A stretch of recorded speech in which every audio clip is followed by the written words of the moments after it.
Hello my wolf pack and welcome to a fantastic new video where we are going to discuss much of the Crash 4 information. There has been absolutely loads of stuff coming out in the recent days and I've got 3 articles to go over and also this image which is on the screen right now to go over. So, an all new game, full sequel with 100 plus levels of play, new game modes and new abilities for innovative gameplay. Now this is super exciting. We've obviously got Cortex, not Nitro as I called him in the last video, Cortex and Coco. Now really cool that we've got the ability to play as different characters. And yeah, the fact that we've got over 100 levels of play is really, really exciting. But do take that with a pinch of salt because it could well be 101. I think they did something like this with Spyro and it did turn out to be specifically 101. So the 100 plus was just a ploy to get you in. So it could just be a 101. But that being said, there's a lot more to it that we can talk about when we go into these articles. So let me just delete this off the screen. We will note that that's the wrong one. There we go. So let's delete that. And now we have our first article. So, fantastic thing that a lot of people have been calling out for is Crash 4 will have local multiplayer. Now, whether there'll be added online multiplayer, I have absolutely no idea, but it sounds like there's definitely multiplayer on a local level, so you'll have to have the 4 controllers with you at that time.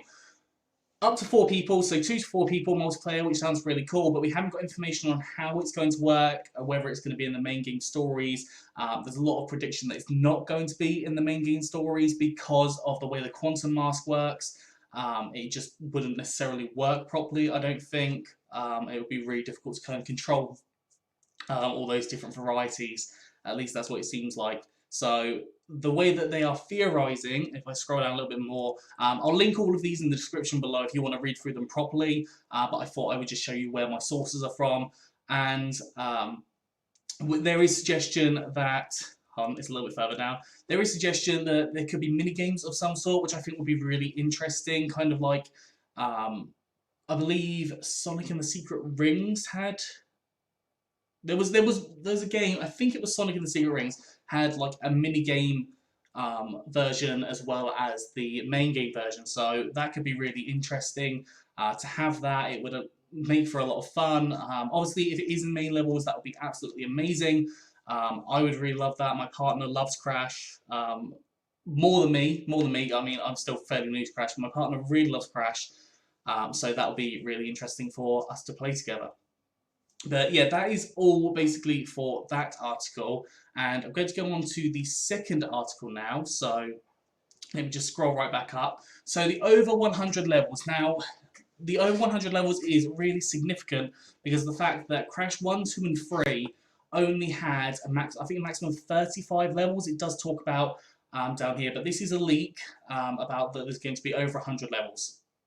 And that is really exciting. It means that we're going to have quite a long game potentially. Whether the levels are going to be like you have a Crash version of a level, a Coco version of a level, and a Cortex version of a level, which I could definitely see happening for each level. So essentially for every level you get 3 levels. So there only needs to be about 30 levels and maybe like 6 bosses kind of thing. And then a couple of extra levels like bonus challenges, mini games. So it could work out like that. Maybe you have every single one of those levels that you can. I have seen some suggestion. I haven't got an official source for this, so don't take my absolute word for it. But I have seen some suggestion. I think this is from a Canadian guy. I have seen some suggestion. I will get to it in the end.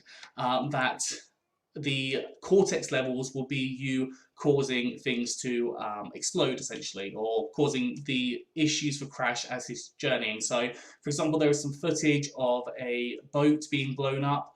Apparently, the level that you're going to be completing with Cortex will be aiming to blow up that boat. So that's what we're hearing from a source, potentially inside Toys for Bob, but obviously that is not official, so we can't guarantee that at this time.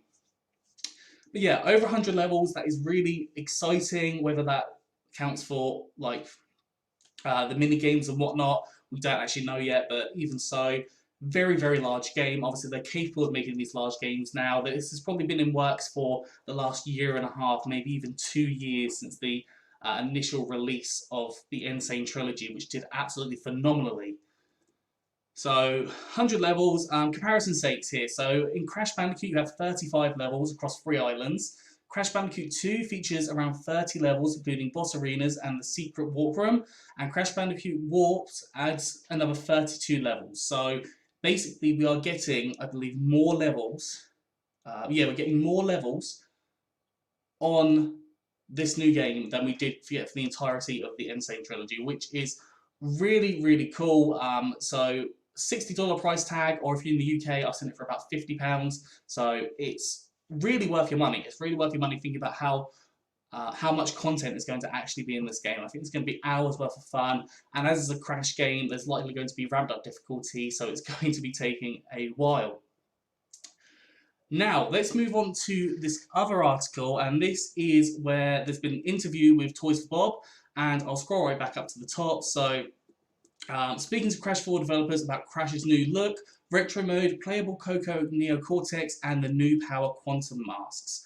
So, on here, I'm going to go through a couple of these kind of questions. I'm not going to read all of this. Again, it's down in the description if you want to read through this all yourself. But I'm just going to go over a couple of the key points that I saw.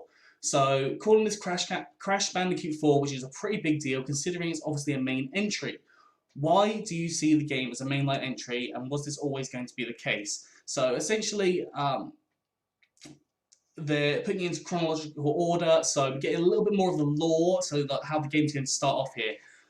So, the end of Crash Bandicoot 3, Neo Cortex, Dr. Entropy, and Uka Uka are stuck on this distant planet, and to get off there, they manage to rip the universe, exposing a multiverse. Now, I think the use of the word multiverse there really interests me. It really sparks a thought, and that thought is, are we going to see Spyro? I know Spyro has been hinted at, and we do know that there is a multiverse of Crash and Spyro because we have Wumpa Fruits in Spyro. So could there be a Spyro cameo? Could there be a world that is kind of reference to Spyro? So maybe something like Artisan World. Sorry, I'm feeling a bit choked. Maybe the Artisan Worlds. Maybe there's going to be something going on there as a possible world or something, but we don't know just yet. But this could be very, very interesting, which is just really cool. So it's going to be Crash and Coco reunite and reassemble the 4 Quantum Masks to restore balance to the multiverse. So we've already seen access to 2 of those masks. I'm going to theorize on the other 2 on a later video, but we've got the one where you can change the effects of gravity, and you've got the one where you can change the speed of time going. So obviously you've got space and time there. I've got a couple of ideas on what could be the other ones, but as I said, I'll cover that in a different video. So this also makes it very interesting to create a new canon for the games, because we obviously had the original, I think this is the 8th Crash game is what they've said, and we had the original, we had the Insane trilogy remastered, and having this as Crash 4 splits off into a brand new timeline, so if they want to do future games, they can, because it's just on a separate timeline where this multiverse has been kind of split apart and there could be multiple different scenarios, kind of like the Zelda timeline. So that's a really cool idea, I think, and it's really helped. And I love the play on words. It's about time, because the game is about time and the multiverse splitting apart, and is also about time because it's been many years since a main series Crash game has been released. So does the story assume that you've played the original trilogy, or can you be a new player? So basically what they say, it seems like you could just be a new player, or it adds to the lore of those that have already played the game. So it sounds like it's accessible for all people of all knowledge of Crash. So I'm sure there's going to be a lot of references to the original trilogy, maybe even other games, but it is going to be really exciting nonetheless. It's mentioned that Crash 4 has a modern take on the classic game. What does this mean for gameplay, and how has this influenced design decisions? So basically they're just saying that the Crash is essentially a precise platformer. So you've got things like Spyro, Mario 64, SpongeBob, Battle of Bikini Bottom, all of those kind of things. They are more collectathons, and whereas Crash is somewhat a little bit of a collectathon, it is not as much collectathon. It's more about that precise platforming. If you think about Stormy Ascent, it is very kind of specific how you do that platforming. and how you work through that. So that is what they seem to have wanted to employ into this game, so having a more tight, more focused approach on the platforming itself. And hazards enemies and how they're distributed, they stream across almost a rhythmic way. So they've been really focused on how to maximize that and the differentiation to really push Crash gameplay. So it sounds like it's going to be like the original trilogy. I know that some of the later games kind of went on to be more open world, but it sounds like there's going to be that linearity. And also, I'm not sure if it's covered in. I'll come back to another point. I think it's covered in a later question, but I don't want to just think about that now. So the game has a retro mode. So we've spoken about in that image there are new modes. One of the new modes is retro mode, and you have modern mode. Now the retro mode essentially is how you play from the original trilogy. With the live counter, and if you run out of lives, you get a game over and you have to go back to the beginning of the level. But the modern version is if you basically don't have lives, so if you die, it doesn't matter, you just get respawned at the last checkpoint or whatnot. And that's actually really cool because new players, maybe less experienced players, are going to be able to actually access the game without having to worry about their life counter dropping, whereas if those that are more experienced and want a bit more of a challenge can play the retro mode, which will allow for them to do a little bit more of a challenge in themselves on the gameplay. And you can swap between these in whenever you want. So let's say that you're seeing the difficulty start to ramp up, you can change from retro mode to modern mode, or if you're finding it too easy, you can change from modern to retro. So it sounds like you can just change these whenever you want. So you can take 100 deaths and still complete it.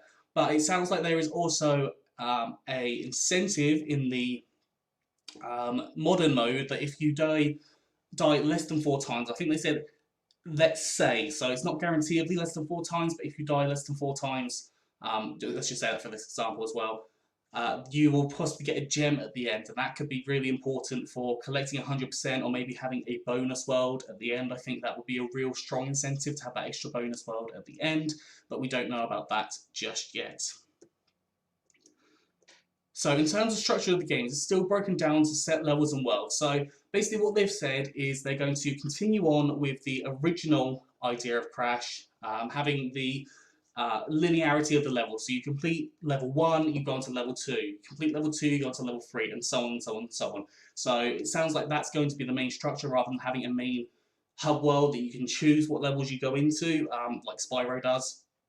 And that's the main reason for that is so they can employ some kind of story to it, which I'm really hoping we're going to get a nice amount of story. I love games that have story backgrounds and just a lot of information like that coming to them, which I think would be really, really cool. I'm just going to check if my webcam hasn't dropped right down. It kind of has, so let's just put that back up. I know that I'm going to get a couple of comments about how my webcam dropped, but yes. So let's continue on a little bit more. So Dr. Neocortex is playable. Why was the decision made to make him playable this time around?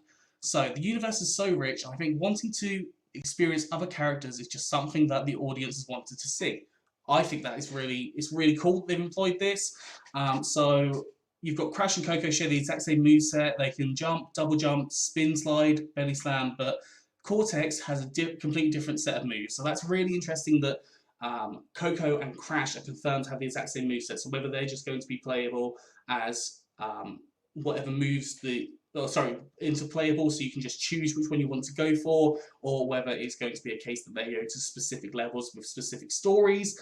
I don't know at current. Obviously, we know very limited amount of information, so we will find out as we go. The game has a new art style which is notably different from Crash Team Racing and the Insane Trilogy. Why the change up of the last 2 remakes? So it's important to set a new look for distinct from the remasters yet, because obviously Toys for Bob are doing this. I believe Naughty Dog did the original, or the Reignited Trilogy, not the Reignited Trilogy, the Insane Trilogy. So Toys for Bob just giving it their own kind of look, I suppose, as well. It's also very similar to the Spyro style of look, because I could see there being the possibility of there being crossovers between Spyro and Crash now that they're both with the same developer. So I think that's a good choice from the developers, just to keep that open. And when you went to the drawing board for the new game, how quickly did you land on the idea of the quantum masks? So masks are such a core part of the Crash franchise. Obviously, you've got Aku Aku and Uka Uka, and they've been extended upon. They're an organic way for us to extend Crash's abilities in ways that didn't compromise his ability to be simple to pick up and hard to master. So yeah, we have the time mask and the gravity mask, obviously adding some extra abilities to Crash, which can really benefit you in a lot of different scenarios and adds to the effectiveness of the gameplay without it becoming repetitive, which I think is really cool. And multiplayer, so they're just talking about the single player domain. We will have more secrets to share at a later stage, so we've already had kind of some knowledge about there being multiplayer, which we've already spoken about. Lots and lots of awesome, interesting, new stuff in there. If you want to check out those articles, please do go check them out below. Please do like, subscribe, and comment. I'm going to be covering a lot of Crash information as it comes out, so it should be a lot of fun. I apologise for my webcam just kind of falling all over the place. I really need to get a new one. But yes, thank you for watching. I hope you've enjoyed this, and I will see you soon.